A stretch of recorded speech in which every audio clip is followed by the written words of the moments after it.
Hi, I'm Paul. Welcome to the channel, where over the next several months we'll be converting this box truck into a luxury motorhome affectionately called Oxbox.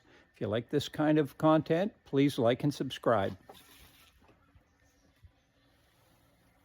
In spray foaming the motorhome, we put blue tape on all the joists or purlins, and that made the foam come off, the overspray come off. But it's all done, it's all nice and tight, sealed up really well all the way around.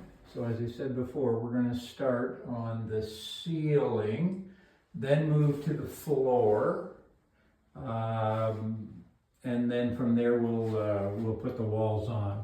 These are the posts that are going to help me because I'm working alone. They're going to help me hold up the ceiling while I screw it in, and that's why the ceiling's going on first and not the floor, so I don't mark up the floor. More to come.